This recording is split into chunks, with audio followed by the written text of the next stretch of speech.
Okay, hello everybody, and welcome back to the Silent Majority Politics YouTube channel.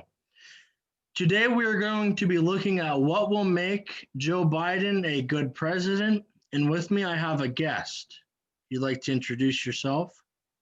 Hi, I'm Gage Mikesell, and I'm going to be helping Mr. Stevenson talk about Joe Biden and how he could be a good president. I think I think with the current way the election's looking, with the projected by the media, President-elect Joe Biden, I think we were probably both shocked by it. I don't Yep. know if we were both necessarily happy with it, but I think we have to, if Joe Biden does in fact become president, if the litigation that President Trump is pursuing doesn't hold up, I think that we have to be optimistic and at least give the guy a chance. So I've come up with a list of 9 things that I think Joe Biden can do that will be make him at least a good president, where he won't put America in harm. But we can discuss that. It's definitely a touchy subject. I think that before we get started, I think the one thing that Joe Biden has to do is uphold and protect the United States Constitution and uphold all of the rights and the amendments and trying to unify the country, if that makes any sense. Yeah. I think the first thing I personally would like to see is Joe Biden keeping some things from the Trump administration that were beneficial. I don't think anybody's going to deny that the Trump tax cuts helped the economic surge. It kept more money in people's pockets. I think that he needs to keep the tax cuts. I know he's promised he's not going to raise the taxes on the middle class, but he doesn't understand that if he gets rid of the tax cuts, that in a sense is a tax raise. If he wants to raise the taxes on the upper class, if he wants to do that, I mean, I'm not necessarily against that, but I think he can't go like berserk with it. What do you think about that? Here's the problem with it. I think maybe a little bit you can increase them on the high class, the upper class, these rich corporations and stuff. But, you know, if you get it too high, you can't get it too high. This is the United States, a place where you're supposed to be able to make money. If you're ambitious, you're supposed to be able to make a lot of money like these people are. You can't raise the taxes too high, or what's the point in staying in the country?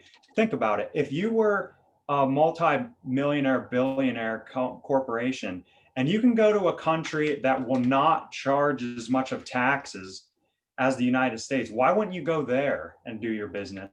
Because you're going to be making more money, and that is the goal of these companies. So, I mean, sure, maybe he can raise the taxes a little bit, but I'm going to tell you this, it's not going to solve any of these issues he's thinking it's going to solve. It's not going to raise enough money to have Medicare for all, as the Democrats like to talk about, and especially Bernie Sanders. It's not enough to fund education for all. It's really not enough to do much of anything except maybe go towards the national debt, which I think is a big issue that they need to start working on now. But Yeah, that's like you said, with a lot of the businesses came back after the Trump tax cuts. He dropped the corporate tax rate down to 21%. That's huge. Like you said, why would they can go to China where they can create a product for a fraction of the price. They don't have to pay as high of taxes. They don't have to pay the employees as much. They want to keep their products here as much as possible. But if you tax the heck out of them, they're just going to leave, like you're saying. Yep. I think that I like that you touched on the promising all the different things about the Medicare for all and stuff, because that's number 2. Is pushing back against that kind of stuff from the radical left. Joe Biden's definitely moderate. There's a lot of people, I think, who are concerned that he is a pushover. He's just going to be a puppet. And the problem with Medicare for all, universal health care, free college and stuff, they push it as a socialist idea. It's really not. It works in countries like Switzerland because they can generate enough wealth because they don't have as many people to afford stuff like that. The United States can't do that. We can't generate enough wealth to support something like that. And I think if he pushes back against that, which with the Senate majority by the Republicans, that's going to be easy for him to do. And by the way, just throwing one thing in there, you know, you think about these countries in Europe that are running a successful, semi-successful socialism. So it's semi-successful socialism, as I like to call it. It kind of works in some countries. It only works because the United States is there to protect these places, these countries. That is the only reason. If they had to defend themselves, first of all, they don't have to spend much money on their military. Not much at all, because they don't really need a big military because we got their back. We're their ally. If they didn't have us, they couldn't do what they're doing. It would fail, just like it's always failed. Socialism, if you look throughout history, any form of that, or the government has control, always fails every single time. It works now, but it's because of us. So yes, that's why they're looking at they used Venezuela for the longest time. Now look at Venezuela. When Venezuela was prosperous, it wasn't socialist. It moved towards that. They use countries like Denmark and Switzerland as a socialism model. But if you ask their leaders, they're not socialist. right. The next part is the court packing. I think the Supreme Court packing idea is absolutely ridiculous. I made a video on it about how FDR tried it and nobody supported it. Even Joe Biden before said he was against it. And this idea that adding more justices to the Supreme Court is ridiculous. The Supreme Court is the highest office in the land. It's a lifetime appointmentship. If you just start adding people to it, then the other side's going to keep doing it, and it's just going to make a mockery out of it.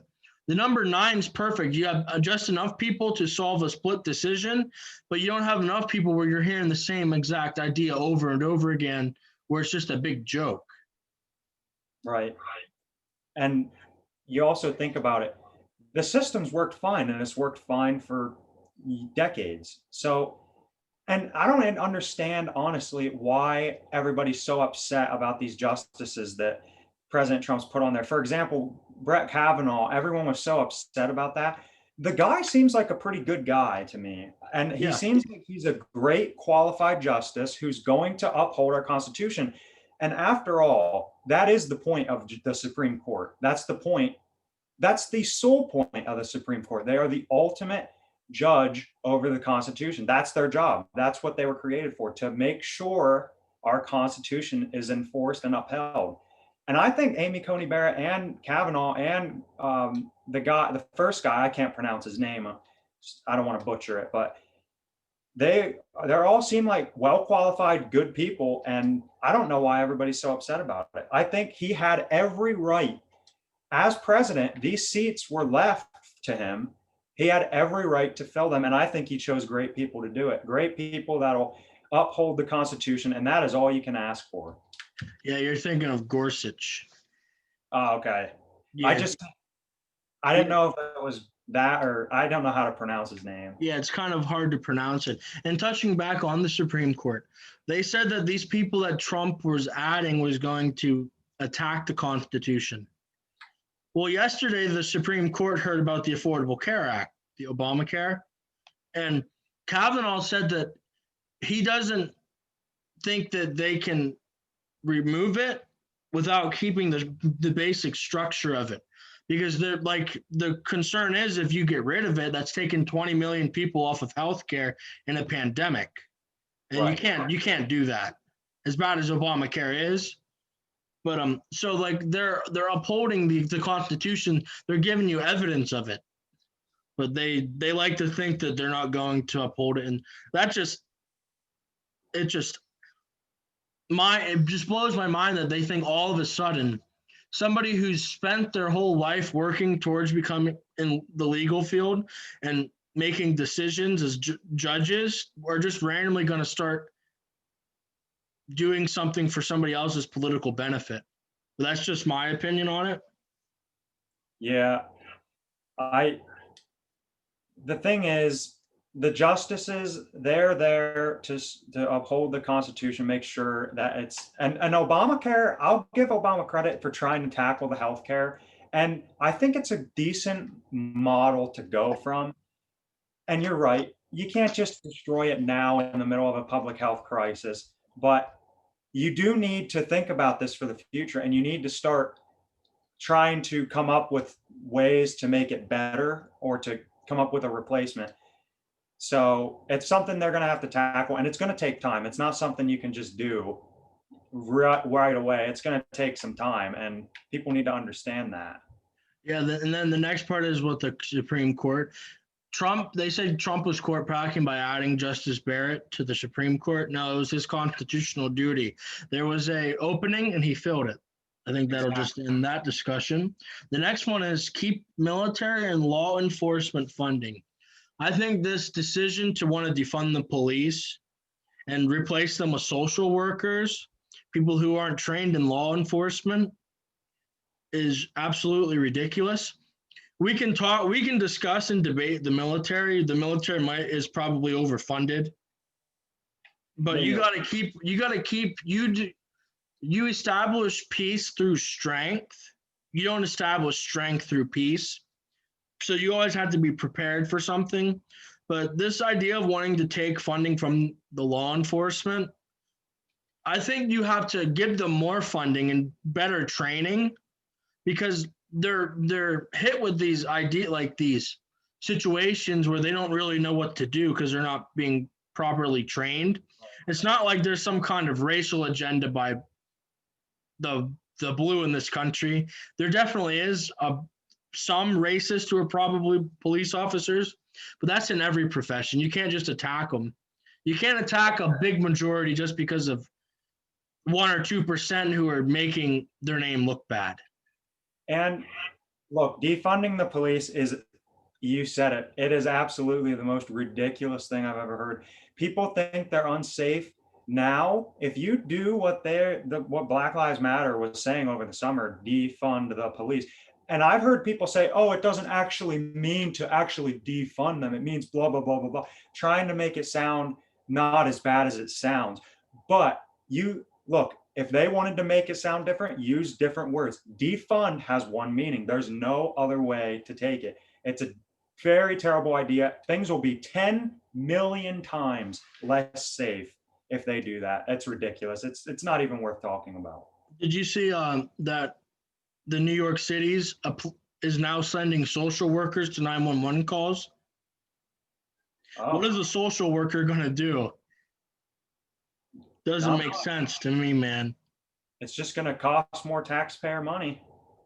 Yeah, the next one is when it comes to energy, is don't roll back fracking and natural gas. I think that he's come out and said he wants to ban it. He wants to weed it out more towards solar and wind power. But there's a lot of jobs, like in Pennsylvania, a lot of the jobs remind on them that kind of into fossil fuels and coal and stuff. Texas is another big one. We probably have to start moving towards solar power and wind power, but we're not at a place in development where we can power factories and power all these large scale of things off of it yet. We have to advance towards it before we can just weed out and kill people's jobs and kill the economy again. Yeah, well said. You know, we're not at the time and place to completely get rid of it. It's a time to start understanding how it needs to go. So we got to work towards it for the future. But to say anything about getting rid of fossil fuels now is just that's just unrealistic. It's unfeasible. You just have to work towards it. It's something that we need to be aware of. And by the way, Us doing it, the United States, means nothing. It means absolutely nothing. If China keeps doing the fossil fuels, if Russia keeps doing it, you realize the jet stream, the way our weather and the way our atmosphere works, you can't just have one section of the world doing it and the other not. You have to all be in it together for it to work. So that's going to be another challenge, getting these countries to buy in. Yeah, especially with Joe Biden, they're not gonna. He's not gonna put pressure on them to buy in. No, They no didn't. way. They Obama didn't put any pressure on him. I'll go the extra mile. Trump didn't put any pressure on him, but he didn't make that part of his agenda. Right. I mean, Trump also made us energy independent for the first time ever, where we don't have to look to Iran for oil. And if he derails that, that'll put us in a bad spot because Iran's technically a monopoly with that, with Yeah. the oil. In Saudi Arabia, they're countries that don't really like us to begin with, and we're supplying them with money for something we have a plentiful amount of plentiful of. The next one's conservation. I think that there probably is a problem when it comes to climate change. I don't know how big severe the climate change problem is. I think that there's a lot of scientists who disagree on that. I don't think it's as big of a crisis as they make it out to be. I think that if they do want to start with conservation, he should start looking into the ocean. The ocean needs cleaned up. Have you Right. seen the kind of crap that's going into the ocean out near California and down in Florida and those areas? What they're I doing to haven't, the ocean is but awful. it needs to be addressed. It's Yeah. sad. I know about the plastic crisis in the oceans. It's Yeah. just, it's sad. It should be taken care of, at least trying to do it. But again, that's another thing, the ocean is all around the world. It all connects. You got to get other countries to agree with you too, or Yeah. else it's not going to make much of a And difference. yeah, if you want to get somebody to agree with you on that, you have to look to more than just a plastic straw or coming out with a straw. Oh, if we stop plastic straws, it's going to end the problem. You got to do more than just a plastic straw. Moving away from plastic straws, you got to like start to work on getting global wide cleanup projects and stuff like that. Not Yeah. just if we move away from plastic straws, we're going to solve the problem. That's not how it works. The Yep. next part is you got to work on the division in the country. Our country is definitely divided. I think it's safe to say the division has been here. It's not something that's new, like the left tries to make it out to be. We had these riots and stuff under President Obama. We had them in the 90s. We had them in the 80s, in the 70s, in the 60s. I think this belief that we've moved farther back than we have forward isn't true. No The way. stopping of Jim Crow laws is a big thing. I don't have. They like to try to tell me that I'm the problem, that I have a white privilege. I don't really understand where this privilege that I'm white, that I'm better than everybody else in society. If that was the case, then why does affirmative action exist? You know what I mean? Yeah. The problem to solve the division in the country is have everybody sit down and talk about it. Have the African American community sit down, the white community, the Mexican community, the Asian community. We can all sit down and come to an understanding. But until you do something like that, it's not going to get better. Now, look, white privilege, as it's called, it's something that is just so it can happen for the African American community as well. Look, it all starts basically white privilege. Someone in a family, and a lot of times throughout American history, they've been white, And that there's really nothing you can do about that. It's just the way it went. These people were ambitious and they went out and they made something big, and it passes on throughout the generations of that white family. And that's what they call white privilege pretty much is, these families of white families, they're getting all this, they're being successful throughout their generations, and that could happen for the Black community. It's not even a race thing, honestly. It's a person thing. We live in a country, and the United States, where you can do anything you want. If you want to work hard and make it happen, you can do it. It doesn't matter what your skin color is. You should not be degrading anyone to the color of their skin. That's just sad. You need to understand that our founders wrote the Constitution that anyone can do anything they want, anything. So, Yeah. they can do it for themselves. It just takes ambition. I mean, don't get me wrong. I'll be the first person to tell you the United States definitely has had a history of keeping, yes, back in the 1800s, we did keep blacks under, and in the 1900s, we kept them under. The way to address that, they looked at affirmative action, but to me, that's not the case. You don't fix it. You got to invest in their communities. You got to give them more outlets. Yep. Yeah, I mean, think about it. We're both business majors. I'm going to consider accounting a business major. If I go into a job and somebody else comes in, a woman comes in, or a minority comes in, we're the same qualification, same experience, they get the job by law now because through affirmative action, which, yes, that is probably a step in the right direction. But how do you know you're getting the better candidate is the problem with that. And there definitely is cases of minority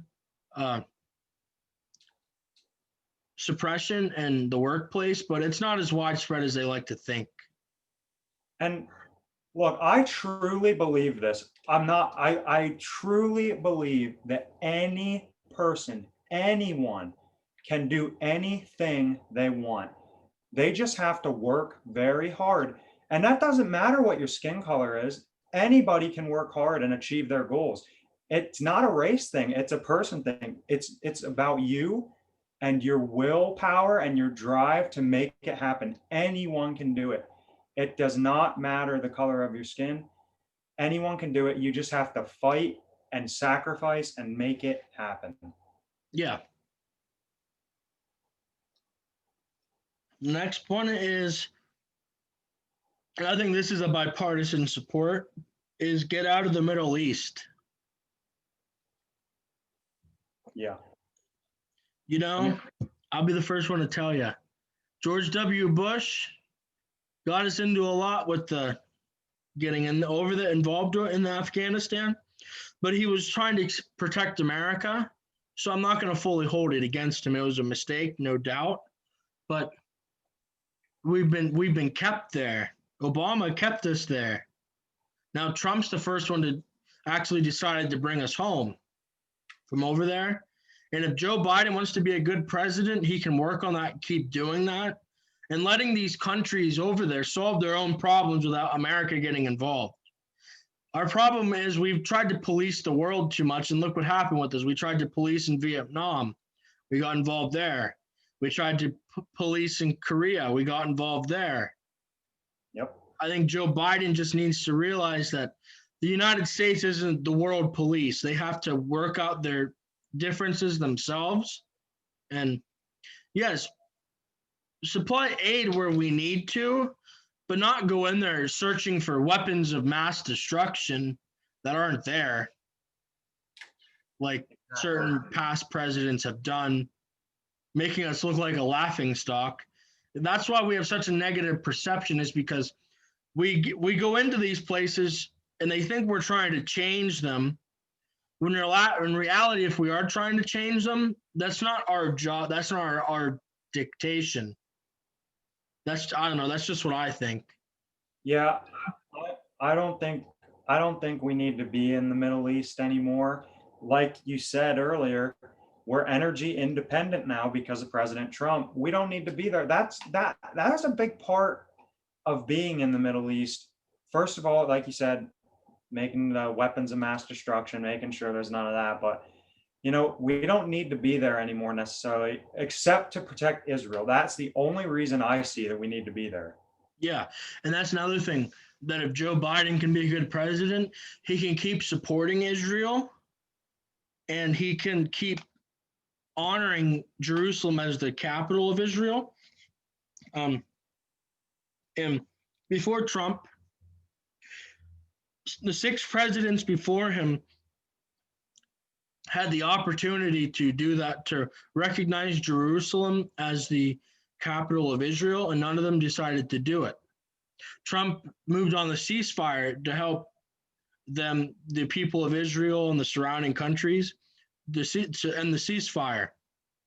And as much as I liked Ronald Reagan and other people like that, I mean, I'm probably the biggest Ronald Reagan fan around, but he didn't do enough over there in Israel. And that's one thing I really got with Trump, was if he could support Israel the way we're supposed to, with them being our oldest ally, then if Joe Biden can do that, I'll be on the Joe Biden train. Yeah. Maybe a little premature, but he can be good. Yeah, he can definitely be a good president. I mean, it's just he needs to really think clearly of what he needs to do about it. And I don't know if he's capable of doing that with his. He never knows where he's at half the time. He can't just do what the left tell him to do. The left, the Democrats, and I don't even like to call them Democrats anymore. They're not Democrats anymore. They are something else. They have an agenda, and they want him to push that agenda. And he needs to understand that their agenda is not America. Yeah. All right. It's just not. He needs to stick to his moderate instincts where he's been, and fight for what he truly believes in. You can't just be a puppet of the Democrats. And like I said, it's an insult to call them Democrats at this point. They are not Democrats anymore. Yeah. They are socialists. And oh my gosh, like, being Democrats used to be for the working class. They are not for the working class anymore. Yeah. The party of John F. Kennedy has since changed. That's like, there's many presidents who were Democrats when they were younger, in the 60s and 70s, in the 40s and 50s, until like Ronald Reagan said, he didn't leave the Democrat Party, the Democratic Party left him. And I think that's a fair assessment. Absolutely. The Democrats today aren't what Kennedy supported by any means. No. The next one, then the last one, is putting America first. You've seen Trump's initiative to put America first, to end the trade deals with China that had us losing, ending NAFTA, which anybody will tell you NAFTA was bad. Oh yeah. That new United States, what is it? The U.S. Mexico, Canada trade agreement. Yeah, that's a good agreement for everybody involved. Even Joe Biden admitted it was good in an interview. You can look it up. Even admitted. Everybody knows it's better. That is something you can't even argue. You can't. It's way better. Keeps jobs in the United States and keeps it so trade is fair. And that's part of the thing. Of putting America first is keeping jobs here, keeping resources here, keeping people here. And another thing I guess we can put on is illegal immigration. Yeah. This belief that Trump's against immigration isn't true. He's against illegal immigration. Come in legally. There's a long line of people who've been wanting to get here for years. And if Joe Biden, I've heard Joe Biden say there in the debates that we have to watch who does come into the country. We have to let them, make sure they come in legally. And I will give Obama credit. He did cut down on illegal immigration, but Joe Biden can't stop building the wall. No. The border wall is not going to solve everything, but it's going to solve a lot of things. And Compared to the wall we have down there now, you can see the wall we have down there now is not a wall, it's a fence. exactly. And what Democrats and Republicans should be working together to fix is, make the legal immigration process a little less lengthy and more like accessible to people so they can get in this country legally. Don't make it so frustrating and hard and time consuming that people just don't want to do it. Make it worth people's while to come in legally than to try to come in illegally. Yeah, that's a big thing. Is that I think that we have to let people come in legally. There's a lot of people who can come here and they can bring good experience, they can bring a lot of jobs, they can contribute to society, but there's a lot of people coming here bringing drugs, coming in illegally. It's just not sustainable for a country. No. And if Trump was so bad towards Mexicans with this border wall, then why is one of his biggest supporters the president of Mexico? He seems to have no problem with the border wall. He'll even tell you border walls are a big thing. Look at the border wall at the border of Mexico, keeping South America out. Yep. That's it there. So Yep, and they have no problem. Trump's got him to cut down on patrolling the border, because before that Mexico didn't care. no, But I think and if Joe Biden can focus on America first, protecting America, keeping jobs here, letting people come in the right way, not becoming a puppet for foreign leaders like Russia and China, I think that could make him a good president. yep, he can be good. He can be. That's a key word there, can. Yeah, he can be. Unfortunately, I don't think he will be. I don't necessarily think he will be either. I don't think he's as radical left as AOC, Pelosi, Bernie Sanders. I don't think that, but I think that his cognitive, he's declined so much cognitively that he's just going to be a puppet. Yep. And his vice president is one of the most liberal vice presidents, is one of the most liberal senators in Congress. They're polar opposites. What she supports, Joe Biden says he doesn't support. You know what I mean?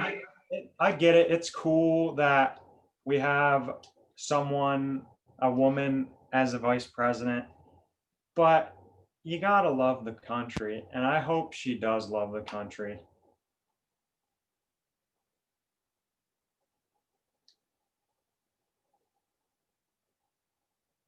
Yeah, it's.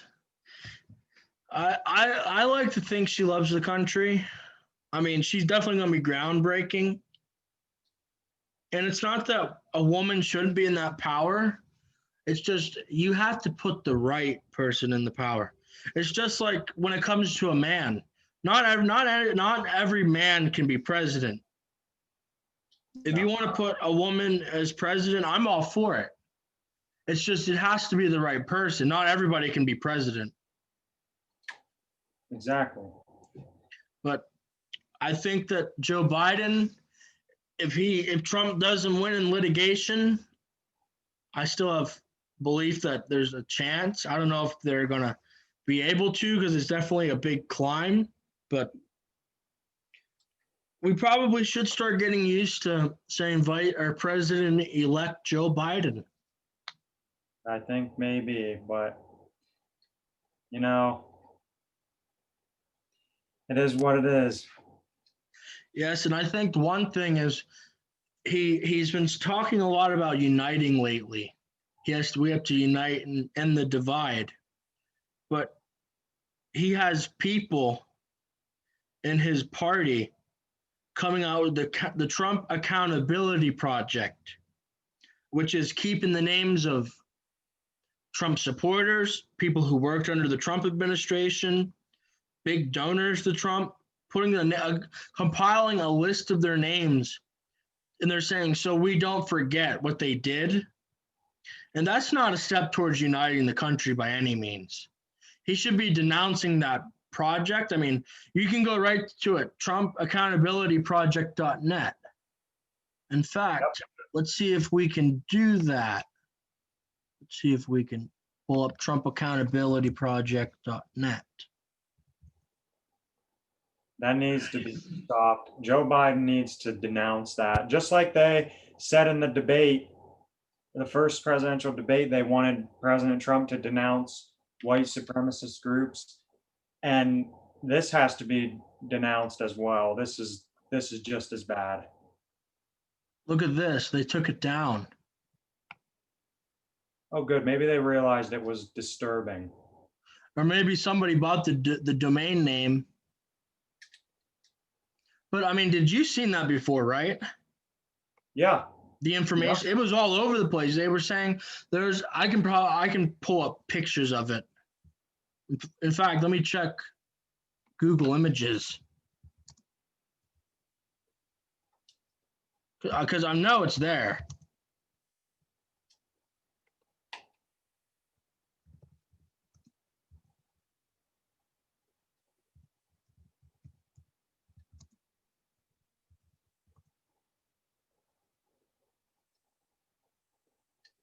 Here it was.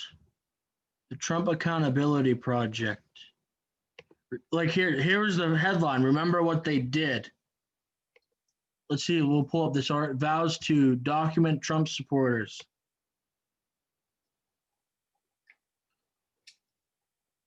See, don't never forget and not allow who elected him, stopped his government, funded him for.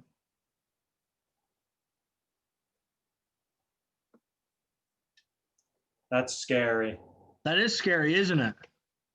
That's scary. Anybody that knows about this should be highly disturbed. This is the kind of thing that happened in Germany that led to the rise of Hitler. This is the thing that happened in Russia where Stalin took control. This is that kind of thing.